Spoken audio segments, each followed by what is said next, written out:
Okay mga kapatid, magandang gabi mula dito sa Connecticut, USA. Unang-una, binabati ko muna si Brad JB ng Alpha Zeta at Alpha FEU at si Brad Ron ng Alpha. Ron, salamat. Shout out, sila yung kasama ko dito sa East Coast. Tingin ko magkikita-kita kami sa bago mag-anniversary. Okay, ating reviewin itong so ano na to, no? Bali lampas isang taon na itong serbisyo na ito nung Typhoon Odette. So December 30, 2021. So almost New Year na.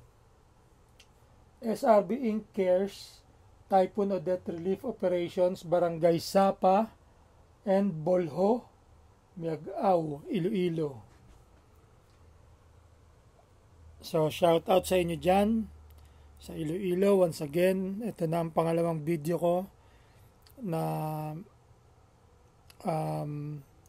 Iloilo ang content. So shout out sa inyong lahat dyan, Brad Bernil, Brad Kokoy, Brad Lito, basta sa inyong lahat dyan. Okay. Si Sistisay, kahit na hindi ko na nakikita si Sistisay, shoutout sa'yo Sistisay. So okay, so tignan natin itong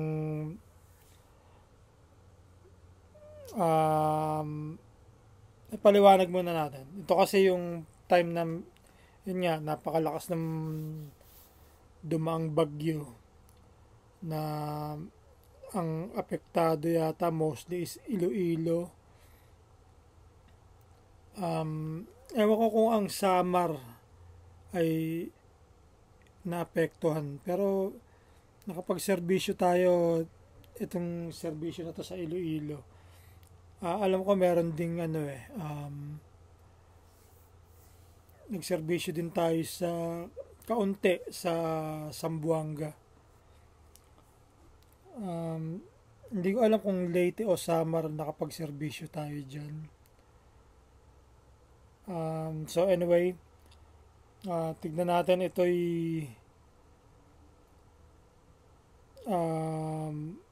napakagandang serbisyo nito kasi nga ang natulungan natin talagang mga nakawawa ng bagyo kasi nga ang bansa natin talagang bagyuhin, nauubos ang alpabeto sa dami ng bagyong dumadaan sa atin kada taon. So okay, let's start.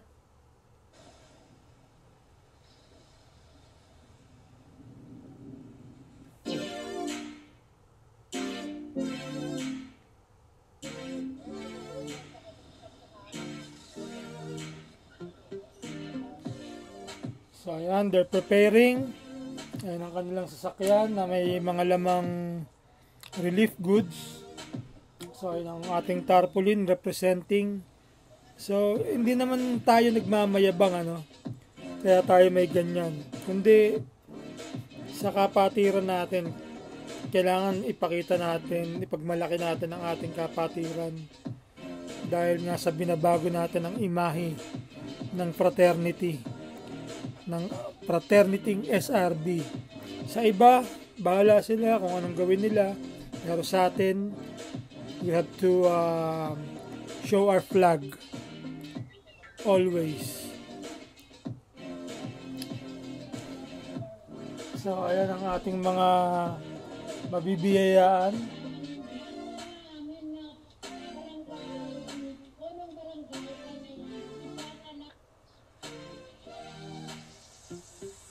Ayan ang ating mga relief goods na kanilang dala.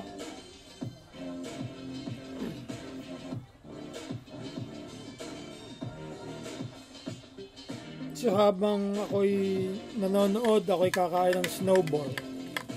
Paborito ko. Yung may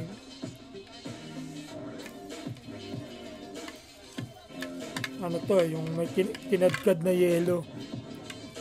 Tapos gulaman.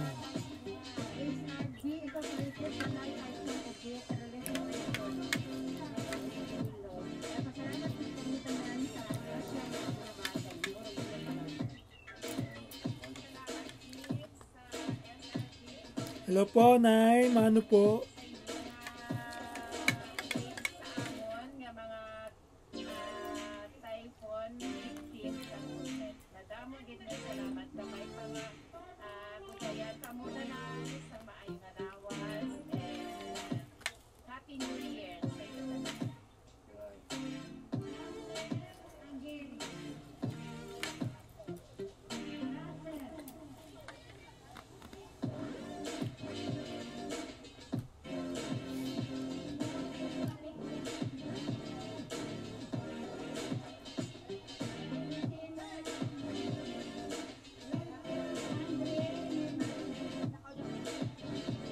So, napakaayos ng kanilang ginawa.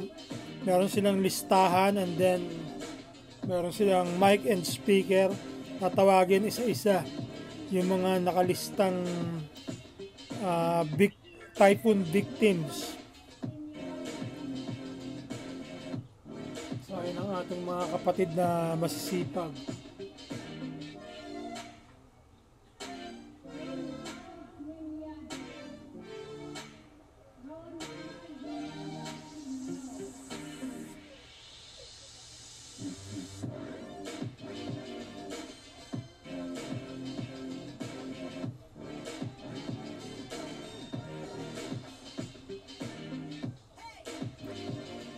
So as you can see, yung lugar mapuno, ano. Parang hindi na nila kailangan ng tent dahil malilim na eh, sa mga puno pa lang. Parang hindi gano'ng mainit yung lugar nila, no. Dapat ganyan ang sa Maynila eh. Kaso wala eh. Napakainit.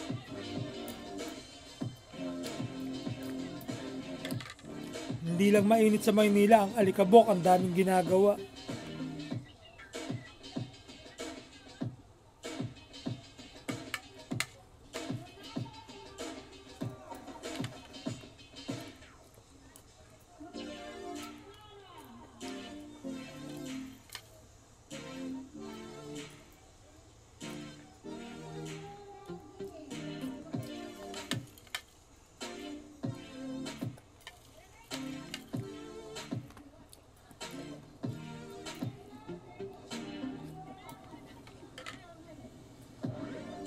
Totoo ako, talaga mga matatanda kasi sila talaga yung mas higit na kailangan ng tulong kasi mga matatanda na sila eh. Di ba? Wow, nice picture. I love it. Sa mga gantong serbisyo, alam nyo, lalo mong mamahalin ang kapatiran eh. Di ba? Kaya kayo mga kapatid, lagi kayong magsipag. Hindi lang sa SRB, magsipag kayo sa personal na buhay para mas lalo tayong makatulong. Di ba? Makatulong tayo sa SRB paano? Kapag tayo lahat nagsisipag sa trabaho, sa hanap buhay natin, madiskarte tayo, magkakaroon tayo ng pera eh. Diba? Mabubuhay natin ang pamilya natin na sarili at magkakaroon tayo ng ambag sa kapatiran kahit papano. Yun ang number 1 na napakasarap. Yung lahat tayo mag-aambag. Diba? Kaya kayo mga kapatid, galingan nyo palagi. Iwasan nyo ang bisyo. Makakasira ng buhay yan.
So ito sa ibang lugar na to kaysa dun sa kanina, di ba?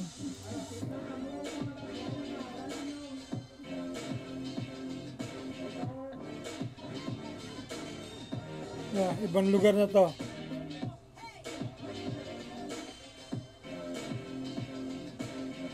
Parang coastal area na tong lugar na to kasi yung ano, makikita nyo yung lupa. Para siyang buhangin, di ba, na sa dagat.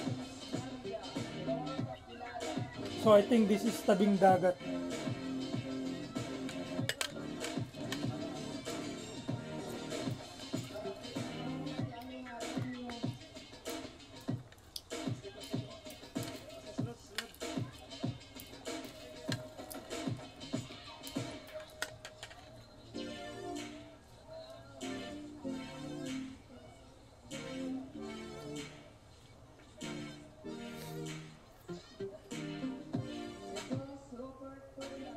Oh, si Kuya putol lang kamay, oh.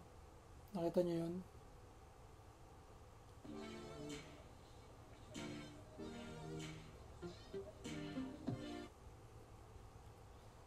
Si Kuya putol lang isang kamay niya. So yung mga ganyan, ano, dapat tinutulungan. Hindi naman kung kaya nating tulungan, kumbaga, kung mayroon tayong maitutulong, tulungan natin yung mga ganyan. Kasi nga, mahirap yung mabuhay ng ganyan, di ba? Yung isa lang kamay mo. Pero, tingin ko naman, kasi ang tao, inano tayo ng Diyos eh. Ginawa tayo ng Diyos na kung halimbawa tayo'y bulag, binibigyan niya tayo ng extrang sensory na parang power, kumbaga pag hindi ka nakakakita, binibigyan ka niya ng extrang sense na pandinig para madinig mo, tapos yung pakiramdam, ganun ang pagkakagawa sa atin ng Diyos eh. Kaya siya puto lang isang kamay niya, sigurado ako meron siyang ways para mabuhay, na kasi hindi pababayaan ng Diyos ang mga taong kaawa-awa ang kalagayan. At isa tayo sa kinakasangkapan ng Diyos na makatulong sa kapwa. Kaya mga kapatid, yan ang lagi nating isaisip, na tayo ay kinakasangkapan ng Diyos. Kaya tayo ay gumagawa ng mga mabubuting gawa.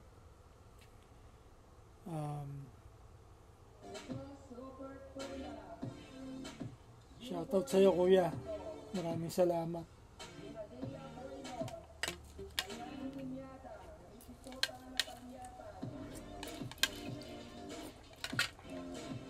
Makikita niyo yung mga bata, nanonood sila. Tumatanim sa isip nila yung ginagawa natin. Malamang paglaki niyan, makita, habang lumalaki sila, makita nila yung mga SRB. Malamang sumanib sa SRB ang paglaki niyan.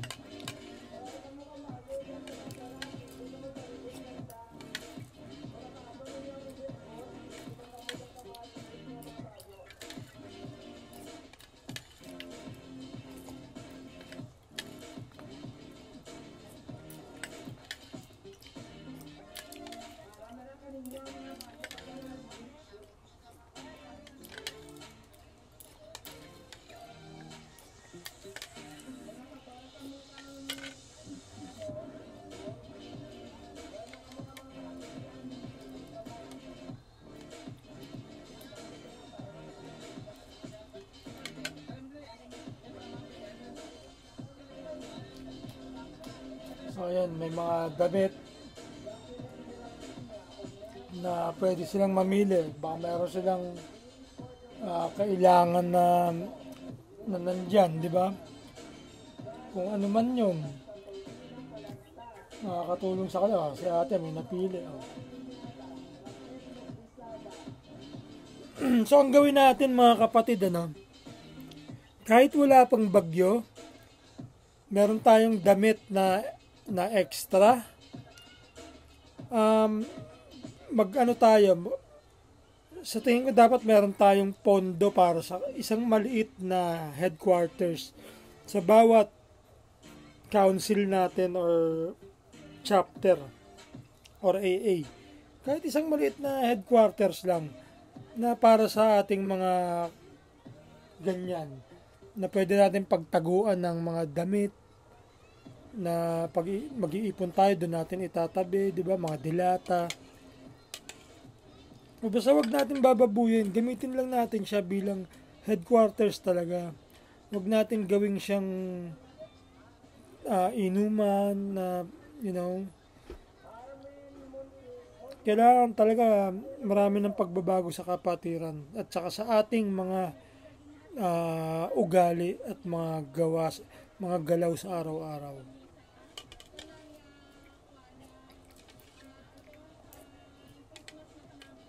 So nagpapasalamat sila.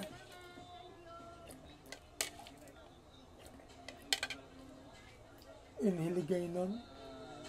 Salamat din sa SRD.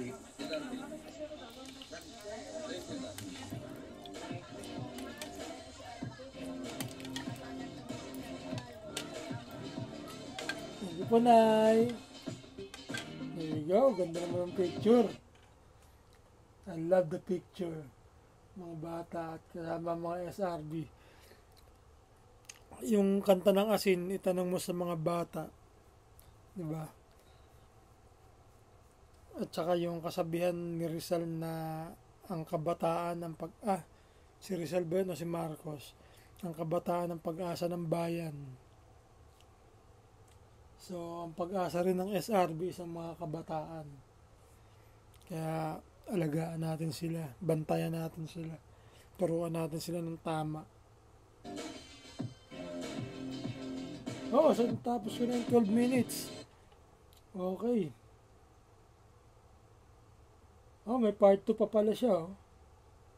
Pero yung part 2,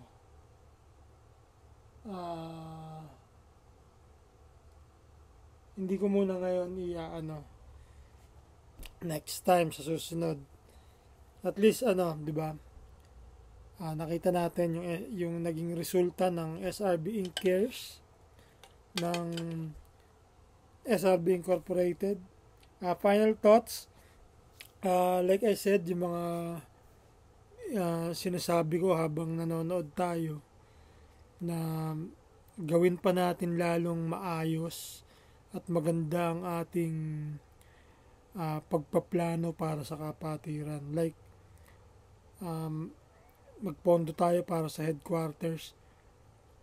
Siguro naman may mga mura sa inyong sa mga lugar na may mga murang pwedeng upahan.